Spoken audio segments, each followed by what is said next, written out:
할렐루야. 오늘 저희들 수요 예배 민수기 25장 1절에서 18절 말씀으로 민수기 강의 28번째 시간 말씀을 나누도록 하겠습니다. 민수기 25장은 참 이게 어떻게 표현하면 좋을까요? 이게 참 굉장히 뼈아픈 이야기예요. 실은요. 이 뼈아픈 이야기가 되는 것은 이 광야의 첫 번째 세대가 남아있던 사람들이 끝나는 이야기입니다.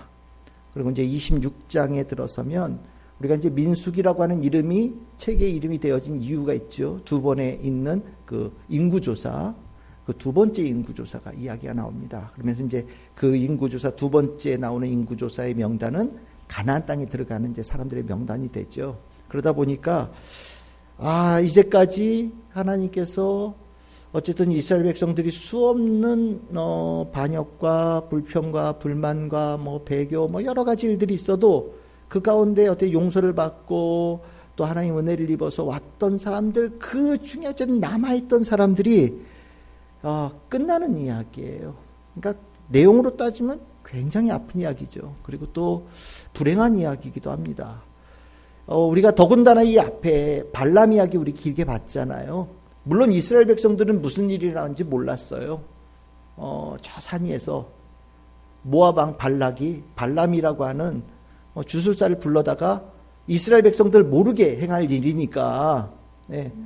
근데 그 가운데 정말 큰 위기였잖아요. 정말 어마어마한 위기거든요. 진짜 하나님께서 발람이 하나님께 여러 가지 술수를 부리고 거기에 발락이 하나님께 대해서 제가 이스라엘 백성들이 하나님께 하는 것보다 제가 더 잘할 테니까 제 편 들어주세요. 이렇게 얘기했을 때 정말 하나님께서 그 말 들으셨으면 어떨 뻔했어요. 그러면 이스라엘 백성들 자신들이 무슨 일을 한지도 모르는 상태에서 완전히 광야 한가운데서도 버려질 수 있는 그런 위기였거든요. 근데 정말 이스라엘 백성들은 그렇게 큰 위기인지 몰랐는데 그 위기가 있음에도 불구하고 하나님께서는 끊임없이 이스라엘 백성들에게 주목하시고 이스라엘 백성들을 사랑하시고 이스라엘 백성들이 은혜를 베푸시고 정말 무엇을 갖다 줘도 나는 내가 이스라엘 백성들을 향한 내 사랑은 변하지 않는다. 하나님께서 그렇게 굳건하게 말씀하시면서 결국 그것이 한 4번에 걸쳐서 얘기가 나오면서 발람이 그 주술을 통해서 하나님의 뜻을 바꾸려고 했던 사람이 오히려 하나님의 뜻을 만천하에 외치고 그 이야기가 끝났잖아요. 그거보다 큰 위기는 없어요. 정말 어마어마한 위기가 지나간 거예요. 우리가 위기라고 생각할 때 이게 이런 것들을 보통 위기라고 생각하거든요. 멸망할 거라든지 갑자기 뭔가 큰 대적이 나타난다든지 큰 사건이 일어나서 우리가 그런 위기에 대해서는 굉장히 경각심을 가지고 보는데 그런 일이 있었을 땐 정말 하나님의 은혜로 기적처럼 넘어갔단 말이죠. 근데 오늘 그 다음에 하나님은 그런 일을 하고 계실 때 정작 이스라엘 백성들은 다른 짓을 하고 있었던 거예요. 하나님께서 가지고 계셨던 마음, 이스라엘 백성에 향한 마음과 이스라엘 백성이 하나님을 향한 마음이 달랐던 겁니다. 이건 정말 심각한 거죠. 정말 우리가 신앙생활을 하면서 심각한 거, 내가 하던 일이 잘 안 되는 거, 아니면 큰 어떤 사건이 있는 거, 이거 되게 위기라고 생각할지 모르지만, 그렇지 않아요. 우리 코로나 지나봤잖아요. 코로나 굉장한 위기예요. 그때 전에, 저는 개인적으로 미래학자들 말을 별로 잘 안 믿어요. 특히나 비관적으로, 자기 똑똑한 것처럼 생각하면서 비관적으로 말하는 분들이 있거든요. 자기 아는 것처럼. 그때 몇몇 분들이 그런 얘기를 얘기했어요. 코로나 이후의 시대는 코로나 이전의 시대가 완전히 다를 거다. 코로나 이전의 시대는 다시는 돌아오지 않는다. 완전히 새로운 세대가 온다. 살아간 스타일도 바뀔 거고 교회들도 다 문을 닫고 난 다음에 교회가 완전히 다 무너질 거고 어쨌든 나름 자기가 똑똑하다고 얘기했던 사람들은 그렇게 정말 아는 척 표현 이래 죄송하지만 정말 어지간히 크게 했어요. 밖에 못 나가고 정말 우리가 겪었듯이 예배 드릴 수 없는 상황이 되어지고 함부로 예배 못 드리고 와서 체크하고 몇 명 예배 드렸냐 숫자 세고 더군다나 교회에서 코로나 퍼졌다는 얘기가 계속 뉴스에서 나오면서 마치 교회가 코로나에 무슨 대단한 나쁜 일을 하는 그런 모임처럼 인식이 되어지면서 우리 굉장한 위기를 겪었잖아요. 근데 우리 몇 년 지나고 보면 코로나 이전과 지금의 삶이 다릅니까? 저는 개인적으로 다르다고 생각하지 않아요. 네, 똑같아요. 그 시기가 잠깐 있었던 거죠. 그러고 나서 우리는 정말 코로나에 대한 생각 별로 생각하지 않고 살아가는 시대로 다시 돌아온 거죠. 예, 정말 우리가 코로나 같은 거 큰 위기라고 생각하는데 코로나 때 신앙이 떨어진 사람들은요, 원래 신앙이 없던 사람들이에요. 예, 코로나 때문에 신앙이 떨어졌다고 얘기하는 그거는 실은 안 맞는 얘기라고 저는 생각을 합니다. 코로나 때 진짜 신앙 가졌던 사람은 예배 못 드린다고 한다고 해서 교회 안 옵니까? 우리 그때 봤잖아요. 교회 문 앞에까지 와서 기도하고 그래도 가요. 내 믿음의 형제들 못 만나도 내가 그 예배를 드리러 가는 그 마음으로 교회 앞에 와서 차 안에서라도 있다 간단 말이죠. 그렇잖아요. 어떤 교회는 큰 대형 주차장 빌려서 각자 차 가지고 와가지고 그 주차장에서 예배 드리고 그랬잖아요. 그렇죠? 예? 정말 뭐 재정이 넉넉한 교회야 자기 방송국 가지고 있고 그 시간에 해가지고 그 똑같은 주파수를 가지고 차 안에서 예배 드리는 그런 경우도 있단 말이죠. 원래 그분들은요, 코로나 할아버지가 와도 그렇게 예배 드릴 분들이에요. 그게 원래 신앙이죠. 근데 문제는 이제 누구 눈치 봐서 다니는 사람들 그냥 뭔가 이렇게 한 구석에 믿음 없이 그냥 약간의 기대감, 뭐 다른 생각으로 다니던 분들이 에이 뭐 그렇게까지 하면서 교회 가야 돼? 뭐 이런 생각했던 분들, 그런 분들이 교회를 안 다니게 되어진 계기가 된 거예요. 믿음 가진 사람들은 그런 걸로는 절대 안 쓰러집니다. 그런데 문제가 되는 게 있어요. 진짜 문제가 되는 거. 오늘 이 얘기예요. 그게 뭐냐면 속임수의 유혹입니다. 오늘 18절에 나오죠. 18절에 보시면 18절에 그때 여러분들 그들이 속임수로 라고 나오죠. 그리고 제일 끝에 보면 유혹 이렇게 나오죠. 맞아요. 이 두 개의 단어가 실은 진짜 위기예요. 하나님의 사람이 하나님의 백성으로부터 탈락되어진 진짜 위기는 속임수에 유혹당하여서 그들의 삶이 무너질 때 일어납니다. 우리가 이 부분을 신앙생활을 하면서 정말 관심 있게 봐야 될 부분이 바로 이거예요. 오늘 그 아픈 이야기를 오늘 이 25장 전체에서 길게 해주고 있는 거예요. 이 이야기의 비중이 어느 정도냐? 출애굽기에 나왔던 금송아지 사건 있죠. 출애굽기에 나왔던 금송아지 사건과 맞먹는 사건이라고 보시면 돼요. 그 정도로 충격적인 사건이에요. 금송아지를 섬기는 거, 번쩍거리는 거 섬기는 거, 하나님 눈에 안 보인다고 엉뚱한 짓 했던 그 일이 실은 가나안 땅에 눈앞에 있으면 첫 번째 세대가 마지막에 똑같은 일을 또 한 번 하고 있는 거예요. 근데 그때는 뭐였냐면 출발점이었죠. 신의 산이잖아요. 신의 산의 출발점이었는데 지금은 너무 마음이 아픈 게 여러분들이 1절에 보시면 시딤이라고 나오잖아요. 시딤이 어디냐면 그냥 이렇게 보시면 돼요. 요 눈앞에 요단강이 보이는 데예요.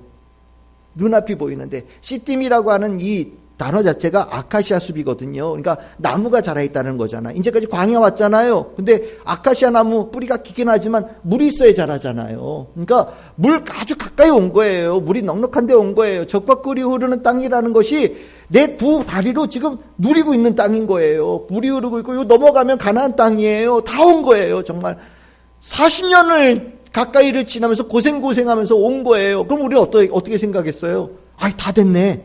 예? 이제 다 된 것 같은데? 드디어 성취했네. 이제는 완전히 끝난 거네. 우리가 완전히 이긴 거네. 라는 생각을 가질 때가 온 거예요. 근데 문제는 바로 그때가 오히려 위기의 상황이 될 수 있다라는 것을 얘기하는 거예요. 다 됐어. 다 온 것 같아. 이제는 내가 이긴 것 같아. 라는 생각이 딱 드는 순간 우리가 흔히 얘기하면 사단이 이제까지 열심을 가지고 하나님을 따랐던 사람들의 마음에 보이지 않는, 요즘 말로 표현하면 스텔스, 보이지 않는 모습으로 성도들의 마음을 뒤집어 놓는 일이 일어날 수 있다는 것을 보여주는 겁니다. 그게 어떻게 되어진 얘기냐? 여러분들 거기 1절에 보시면 모압 여자들과 음행하기를 시작했다라고 얘기하잖아요. 이 음행했다고 얘기하니까 막 거창하게 생각이 드는데 그냥 이렇게 생각하시면 돼요. 그 동네 살고 있던 사람과 어울리는 거예요. 거기 원래 사람 살고 있는 데잖아요. 그렇죠? 예, 숲이 있고 물이 있고 사람들이 얼마나 많이 살겠어요. 그리고 맨날 물이 있으니까 씻고 깨끗하고 맨날 자기 집에 자니 얼마나 반짝반짝거리겠어요. 그러니까 이 광야 지내온 사람들 봤을 때는 다들 여기 살고 싶죠. 그러면서 그들 어떻게 사는지 가서 구경도 하고 싶을 거 아니에요, 그죠? 그 신도시 같은 거잖아요. 광야에서 맨날 텐트 같은 데서 자고 광야에서 잤던 이스라엘 백성인데 이 번듯한 집에 뭐 이렇게 끓여서 먹는 것도 있고 맛있는 것도 있고 그러니까 가서 구경하고 싶잖아요. 그러면서 같이 어울리기 시작한 거예요. 처음에는 굉장히 조심스럽게 접근을 했겠죠. 그런데 이렇게 사는 거 보니까 잘 살아 보여요. 잘 살아 보이는 거예요. 멋지게 사는 것 같아. 그러면서 마음 한구석에 나도 저렇게 살았으면 좋겠다. 왜 난 집 없이 살았으니까. 난 한 번도 집 가지지 못하고 이렇게 광야 40년 지났는데 나도 저렇게 집 가지고 가족이 있고 애도 있고 맛있는 거 먹으면서 잠자리도 좀 포근한 데서 자고 아침에 일어나서 새소리도 좀 듣고 그러면 좋겠다라는 마음이 쑥 들어오는 거죠. 그러면서 그들을 동경하기 시작한 거예요. 하나님과 40년 지나온 그것은 뭔가 못 살았던 시간처럼 보이고, 이렇게 살면 굉장히 잘 살 것처럼 보이는 눈이 탁 들어오면서 그들의 삶을 내 마음으로 확 받아들이기 시작한 거죠. 실은 이걸 잘 보면요. 광야는 돈이 좀 부족하고 먹을 메뉴가 좀 풍족하지 않았을지 몰라도 하나님과 함께하는 행복한 시간이었거든요. 영적인 눈을 가지고 있으면 다른 것 없이 하나님과 함께한 시간이 행복한 시간인 거예요. 그것만으로도.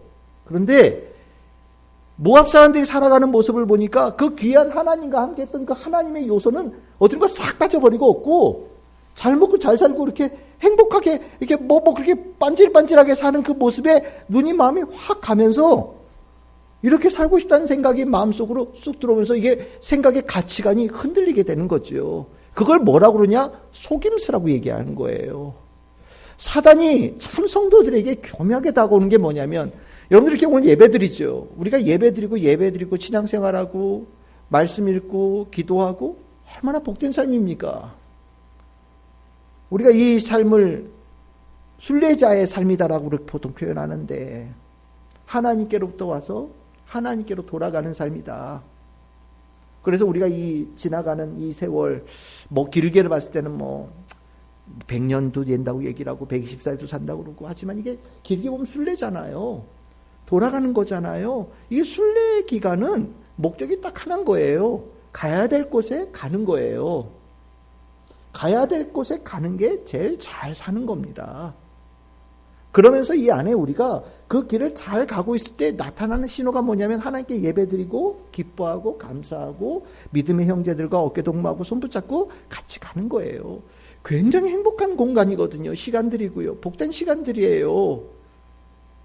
그런데 마음 한구석에 이게 속임수가 쓱 들어오면 하나님과 함께 살았던 시간은 재미없고 시시하고 뭔가 내 삶에 뭔가 지루한 시간처럼 느껴지고요. 저렇게 막 사람들 막 저렇게 깔깔거리고 막 웃는 모습은 엄청 크게 보이고 저렇게 막 화려한 데 반짝거리는 데 있는 모습 보면 되게 재밌어 보이는 삶으로 갑자기 생각이 싹 바뀌기 시작한단 말이에요. 이게 일종의 속임수거든요. 이 속임수가 사단이 우리에게 주는 아주 위험한 신호예요. 하나님보다 세상이 커 보여요. 하나님보다 세상이 아름다워 보여요. 하나님의 말씀보다 세상에서 얘기하는 소리들이 웃음소리가 훨씬 더 크게 들릴 때가 있단 말이죠. 그렇게 우리들에게 다 되었다고 마음 놓는 시점에 사단이 뒤로 보이지 않는 모습으로 쑥 들어와서 우리들의 생각을 바꾸기 시작합니다. 시작할 때는 잠깐만 맛보고 끝내려고 한 거예요. 궁금했잖아. 호기심이 있으니까. 그럴 수 있잖아요. 우리 인간은 다 호기심 가지고 있으니까. 그냥 잠깐 맛보려고 했는데 이게 사단이 그렇게 속임수로 들어온 거는 한번 발 담그면은 그렇게 쉽게 빠져나가지 못하게 하는 게 있어요. 나도 모르게 쭉 빨려 들어가는 거예요. 한번 나는 발만 아니면 혀끝에만 살짝 닿고 맛만 보고 끝내려고 했는데 맛만 보려고 했더니 그냥 하나 들어가고 조금 먹으려고 했더니 한 병이 들어가고 내내 거기 살고 이렇게 되는 거예요. 그 과정이 쭉 나오는 거예요. 2절에 뭐라고 합니까? 그 여자들이, 그들이, 그냥 여자라고 표현하죠. 그들이라고 생각하셔도 됩니다. 그들도 뭔가 하잖아요. 뭘 한단 말이죠. 뭐, 시간 되면 뭐 빌기도 하고, 뭐 어디 가서 뭔가 모임도 가지면서 한단 말이죠. 그러니까 거기 가가지고 할 때, 야, 거기 와, 거기 맛있는 거 많아. 재미있는 거 많아. 일로 와. 가서, 그러니까 이스라엘 백성들도 그냥 그럴 생각 없었는데 쫄래 쫓아가지고 갔다는 거예요. 청하는데 가서 봤더니 재밌어. 즐거운 것 같아. 그러니까 좀 더 들어가는 거예요. 좀 더 들어가는데 이게 궁극적으로 그렇게 속임수와 유혹을 통해서 원하는 게 뭐냐면 2절 맨 마지막에 나오는 겁니다. 그들의 신들에게 절한다라고 얘기하는 거예요. 여러분들 이게 우리가 영적이라고 하는 게 뭐냐면 다 종교성이 있는 겁니다. 종교성이 없는 게 없어요. 다 영적이라는 게 뭐냐면 먹는 거에도 영적인 요소가 있고요. 보는 거에도 영적인 요소가 있습니다. 입는 거에도 영적인 요소가 있고 우리가 살아가는 모양새에도 다 영적인 요소가 있는 거예요. 실은 그걸 우리는 인간의 문화라고 표현하죠. 각각이 살아가는 문화들이 있잖아요. 그렇지 않아요. 문화에 기본적으로 들어있는 게 다 영적인 요소로 시작되어진 거예요. 일본에 가면 이렇게 춤추는 거 있단 말이죠. 이렇게 그 일본 사람들 보시면 이렇게 꾸부정하게 이렇게 추는 거 있죠. 이렇게 이렇게 오도리 춤이라고 하는 거 이런 거 있어요. 그거 왜 추는지 아십니까? 그 신사로 제사 드리러 가는 가는 행렬이에요. 그게. 그래서 그 앞에 여러 가지 막 들고 신상 같은 거 막 들고 앞에 이렇게 간단 말이죠. 그럼 뒤에 이렇게 동네에서 그 신사에 그 제사 드리러 갈 때 같이 동행하는 사람들이 이렇게 춤추면서 가는 거예요. 우리는 그들이 입은 이쁜 옷, 이렇게 기괴하게 춤을 추면서 재밌게 자기게 노는 거, 단체 활동하는 거에 대해서, 이거 문화잖아. 그쵸. 사람 사는 거니까 문화죠. 근데 그 문화의 기본의 시작은 언제나 영적인 요소가 있는 거예요. 그런 영적인 요소에 내가 재밌어 거기 가가지고 있다 보면 술도 먹고 뭐도 하고 막 하다 보면 나중에 나도 모르게 신사까지 이렇게 끌려가가지고 이러고 있는 거예요. 네. 가서 얼마 넣으면은 복 좀 받고 하면은 좋테니까 가서 한번 쓰다듬고 가서 먹으면 시원하다니까 물도 한번 마셔보고 이런 거 하면서 나도 모르게 문화니까 문화 아니에요. 영적인 요소가 다 들어있는 거예요. 이스라엘 백성들도 이거 하나님 등진다고 했겠습니까? 아니에요. 호기심에 그들이 한테 따라가서 똑같이 흉내 한번 해본 거예요.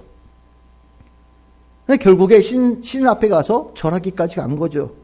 여기서 끝났으면 좋은데 여러분들 3절에 뭐라고 나옵니까? 이스라엘이 바알 부올에게 가담했다라고 나오죠. 부올산에 있는 바알이에요. 그러니까 부올산의 신이라고 보시면 돼요. 부올산의 주인. 아까 우리가 봤던 발람에도 부올산 나오잖아요. 그러니까 그게 아마 높은 산이 있었던 것 같아요. 우리가 그 산에 있는 신이라고 보시면 됩니다. 바알이라고 하는 신, 주라는 뜻이거든요. 거기에 가서 절하는 데까지 쫓아간 거예요. 근데 거기서 끝난 게 아니라 가담했다고 얘기를 해요. 가담했다는 게 뭐냐면 결합했다라는 겁니다. 결합이 뭡니까? 비는 거예요. 내가 가지고 있는 마음을 거기다가 내놓는 거예요. 내가 가지고 있는 생각을 그에게 부탁하는 거예요. 내 삶을 그에게 인도해달라고 마음에 기대는 부분이 있는 겁니다. 나와 그를 연결시키는 거예요. 연결시키는 거가 되어지는 순간 하나님께서 이 모습에 대해서 어마어마하게 화를 내셨다라고 얘기하는 거예요. 여기까지의 과정은 단계가 이렇게 딱딱 떨어지는 게 아니에요. 그냥 스며드는 거예요. 물들듯이 쓱 들어오는데 나도 모르게 발끝에서 시작돼가지고 이렇게 들어와서 머리 위에까지 겉으로부터 어디 조그마한 데부터 시작했는데 속까지 완전히 물 들어가는 과정들을 이스라엘 백성들이 한 거란 말이죠. 이게 실질적으로 가장 큰 위기예요. 속임수에서 유혹이 되어져서 유혹의 끝이 이방신과 우상과 결합되어지고 가담되어지는 데까지 가는 것으로 연결되어지는 부분이 있다라는 겁니다. 이 부분이 가장 위험한 거예요. 이거 걸리면요. 10년 교회 다녀도 20년 교회 다녀도 완전히 여지없이 무너집니다. 이거는 평신도들뿐만 아니라 목사들도 똑같아요. 이게 굉장히 위험한 거예요. 나도 모르게 속임수에 유혹당하고 뭔가 하나님의 말씀 말고 다른 거에 눈에 들어오면서 거기에 쏙 빠져가기 시작할 때 인생이 완전히 이제까지 그렇게 잘했던 것들이 어느 순간 완전히 망가지는 일로 이어져 간다라는 거예요. 이 이야기가 중요한 것이 이스라엘 백성 시작이 있을 때 이 얘기가 나오지 않았다라는 겁니다. 맨 마지막에 나왔다는 얘기는 이스라엘 백성들에게 가장 큰 위협이란 얘기예요. 가장 큰 위협, 그리고 가장 무서운 적이 바로 이거라는 걸 얘기하는 겁니다. 하나님께서 화를 많이 내셨다는 얘기가 나오죠. 뭐 죽여라는 얘기 많이 나오니까 뭐 뒤에 쭉 나오잖아요. 죽여라 얘기 나온단 말이죠. 그러니까 이 얘기를 뭐 구체적으로 얘기도 하지 않겠어요. 하나님께서 얼마나 이 부분에 화를 내셨는지, 진노하심이 얼마나 강했는지를 표현하고 있다고 보시면 됩니다. 그러면 우리 이제 궁금해지는 게 이거죠. 그 유혹, 보이지 않게 우리에게 속임수로 유혹해서 이렇게 물들여가지고 이렇게 엉뚱한 짓으로 간다. 그럼 이거 어떻게 이겨내지? 보이지 않는 걸 어떻게 잡지? 예? 스텔스, 보이지 않는 비행기가 지나가는데 어떻게 레이더로 그걸 탐지하지? 이런 생각이 들 수 있어요. 보이지 않는 것을 보게 할 수 있는 뭔가 방법이 있을까? 여러분들, 사단은요, 우리보다 훨씬 더 강해요. 우리가 아무리 그거를 알려고 하면 뭔가 이건가? 그럼 또 다른 모양으로 변해 있어요. 이건가? 그럼 벌써 다른 모습으로 변해 있는 거예요. 그러니까 사단은요, 수천 가지, 수만 가지, 수억 가지 모습으로 다양하게 변할 수 있어요. 그러니까 우리가 그거를 다 한 가지 깨뚫는다라고 해서는 불가능한 거예요. 결국 이것을 그러면 뭘로 이겨낼 수 있느냐? 뒤에 10절 이하에 나오는 인물이 나오죠. 바로 비느하스라고 하는 사람입니다. 모세오경에 제일 넘버원이 모세예요. 그치요? 넘버2가 누구예요? 아론입니다. 넘버3가 누구냐? 이 비느하스예요. 이 계보가 되는 거예요. 모세, 아론, 비느하스. 비느하스는 대제사장인 계보의 대장이 되는 사람인데, 다들 그렇게 유혹되어지고 무너질 때 안 무너진 사람이 있었다는 거예요.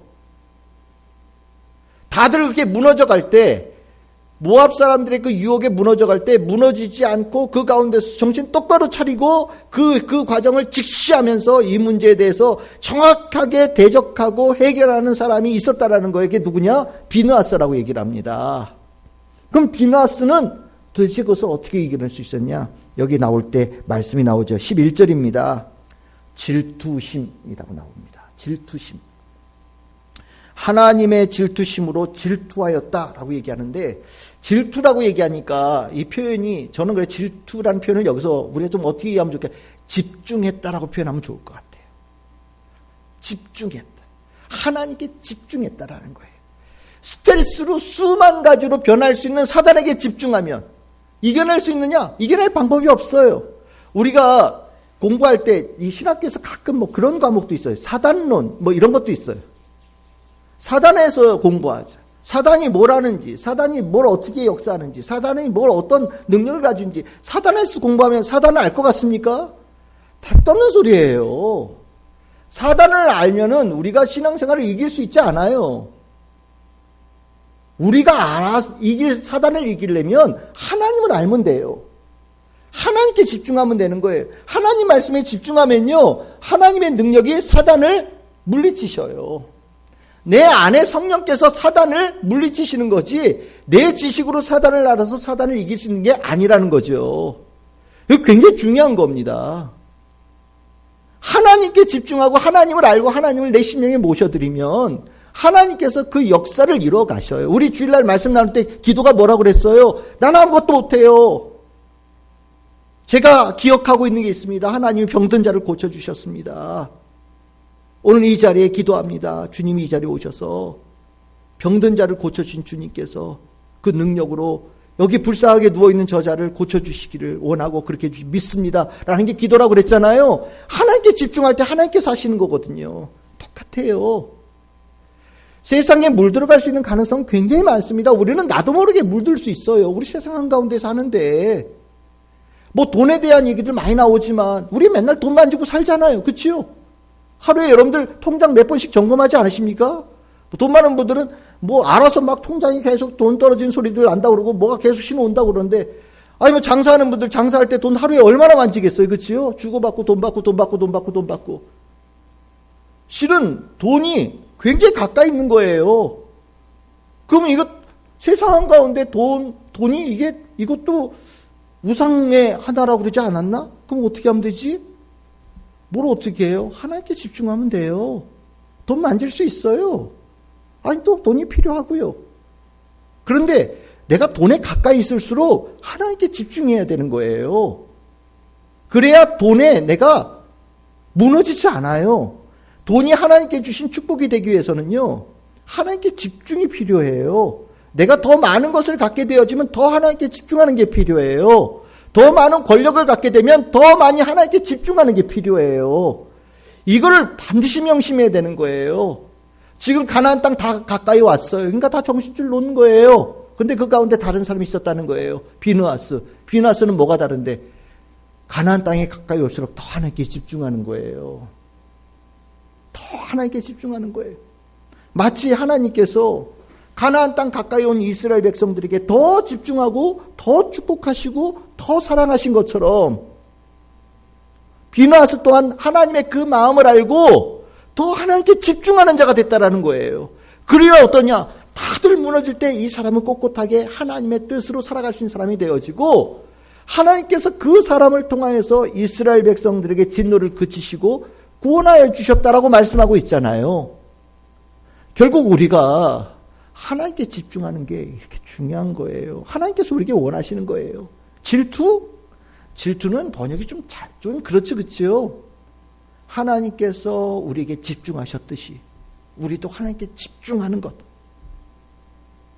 그런 것이 결국에 이 마지막에 다가오는 보이지 않는 가장 큰 대적을 이길 수 있는 가장 확실한 방법이다. 어떠십니까? 오늘 좀 덥죠. 더워서 우리 좀 덥다 보면 정신줄이 조금 이렇게 가끔 흐트러질 때가 있어요. 근데 오늘 제가 이 말씀을 준비하면서 오늘 실은 낮에 좀 많이 울었어요. 1시간 넘게 울었던 것 같아요. 제가 갱년기가 확실한가 봐요. 그렇지 않아도 눈물이 많은데 제가 잘 울거든요. 영화 보고도, 만화 영화 보고도 운다고 맨날 놀리고 잘 울어요. 잘 우는데 오늘은 설교 준비하면서 한참 울었어요. 창피해가지고 막 눈이 팅팅 부어가지고. 근데 이게 무슨 뜻인지를 아니까, 이걸 알게 되니까 이 안에가 이렇게 꽉 채워지는 거예요. 하나님께서 나에게 집중하기를 원하시는 거예요. 동안아, 집중해거라. 나한테도 집중하거라. 우리에게 원하시는 말씀이거든요. 우리가 여유로워지고 그러면 더 집중해야 돼요. 오늘 시간 참 좋은 시간이죠. 하나님께 집중하기 딱 좋은 시간이에요. 예배가 하나님께 집중하지 못하면 예배가 아니에요. 우리가 분주하게 살다가 교회 와서 예배 드리면서 하나님께 집중하는 시간 되어지는 이 시간이 우리의 영을 새롭게 해요. 그러면서 살 수 있는 힘을 주잖아요. 우리가 이 하나님께 집중할 때 하나님께서 우리들의 삶에 역사해 주셔요. 하나님께서 우리에게 그렇게 하시거든요. 하나님 사랑을 어떻게 느끼냐? 내가 뭐 주머니에 뭘 채워서? 아니죠. 하나님께서 나에게 얼마나 집중하고 계신지를 내가 알 때예요.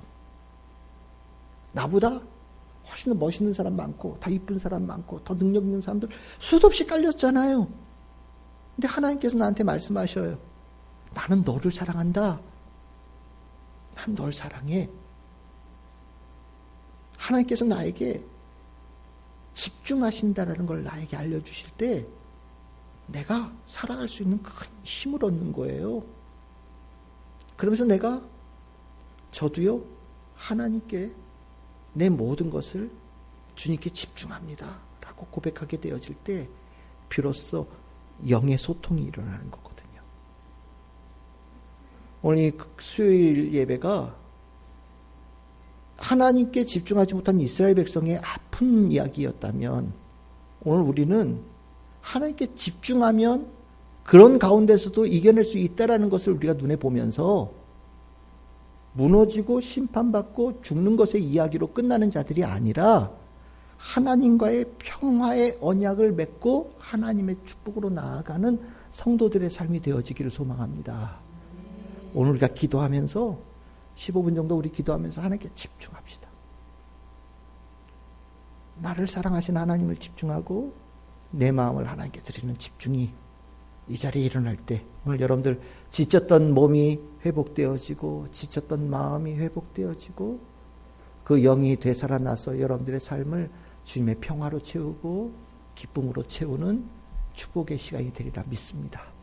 우리 모든 성도님들에게 주님의 축복을 전합니다.